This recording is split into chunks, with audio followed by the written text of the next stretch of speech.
Hey, what's up you guys, it's Connor, and today I'm going to be doing a book review on White Sand by Brandon Sanderson. Rick Hoskin and Julius Gopez. If you guys don't know, White Sand is Brandon Sanderson's first novel that he ever completed writing, but it was never published. And so after all this time, Dynamite contacted Brandon Sanderson and asked if he had any stories that would be better translated into a graphic novel medium, and he ended up giving them White Sand to reconfigure and turn into a graphic novel series. White Sand is, in fact, a part of the Cosmere, and it is set on a different solar system within the Cosmere universe. And so over the course of the series, it's going to have a lot more Cosmere connections and everything like that, and so I had to have it and read it. If you guys don't know, one of my goals this year is to reread a lot of Brandon Sanderson books and do individual reviews on them, and if I have a lot more to say, discussion videos. And so this is going to kickstart that resolution goal, and I will be reviewing it for you today. On the planet of Taldane, which is where this takes place, there are two suns that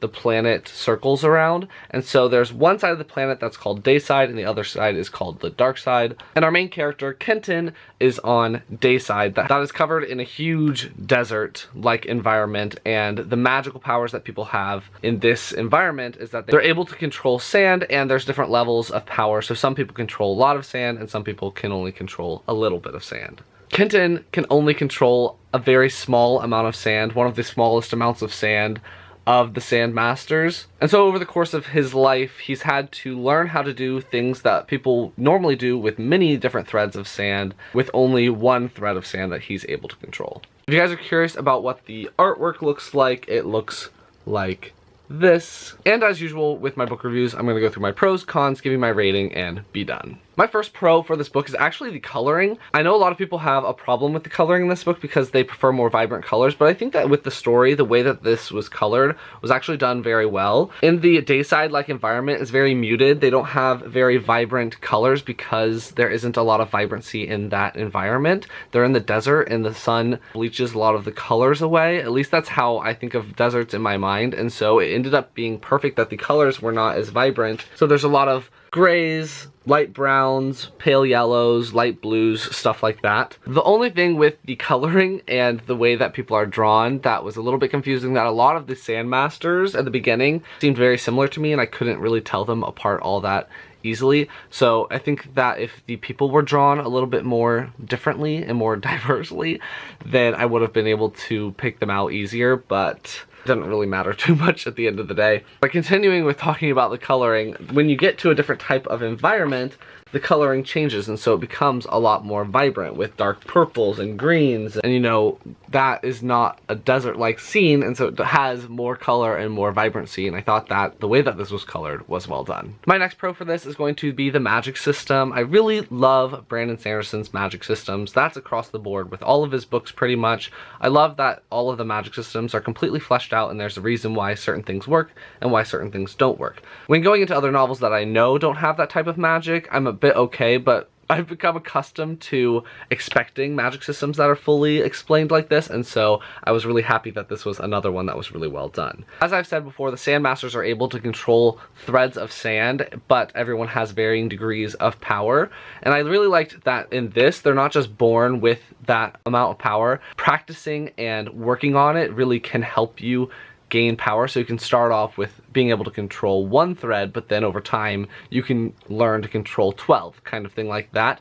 The main character, I liked that he was an underdog. He could only control one, but with the magic system, I really liked that magic comes at a cost. And I feel like that's something that a lot of people have now started to do with their magic systems, is that magic comes at a cost. And in this book, the magic costs energy and you can become very tired, but it also costs body water, and when you're in a desert environment, that can be extremely dangerous, dehydrating, and so you don't want to use too much magic or you will dehydrate and die. So the magic system was A+ because it had some really extreme consequences for overextending yourself. I also really liked the world that was set up. I liked seeing the contrast between the two different sides of the planet, where one side the people are really pale and they wear desert garb and everything like that, and then from Dark Side the people are a lot more dark-skinned and they have completely different culture and ways of dressing and everything like that. Even ways about going about interacting with different people were really interesting, and so I think that over time with this series series growing and growing.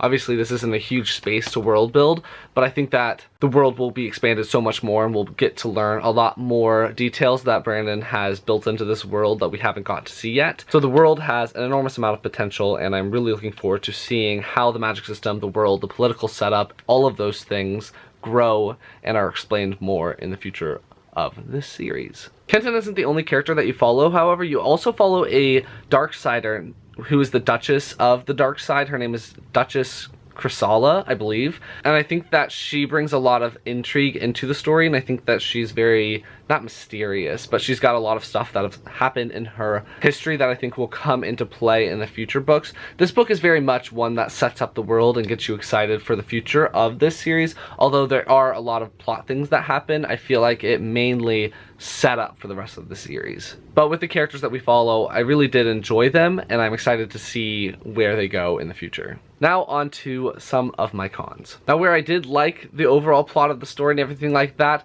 I did think that the plot of the story moved very jumpily. I guess too quickly, really, but the story would jump from this point to 2 weeks in the future, to back 8 years, to 2 weeks in the future from those 2 weeks, 2 days in the future the next morning, and there was a lot of jumping around, and because of that the plot would progress very quickly, and so something would happen to the main character and then the next page it's all better and there wasn't really that much struggle. So when something bad happened and then it was fixed really quickly after that, I don't know, I just didn't love that. I feel like I need to see them struggle and get better and overcome those obstacles for me to really get invested in this story, and so I found that I wasn't as invested in White Sand as I usually am in Brandon Sanderson's books. And because it was so short, I read it in a day and I don't feel like I'm as invested as I said before, and that's a con for me because I really like to be invested in the world and finding out about the world. I am curious, but it's not the most compelling world that I want to read about immediately, if that makes sense. I don't know, I feel like I'm making this sound not as good,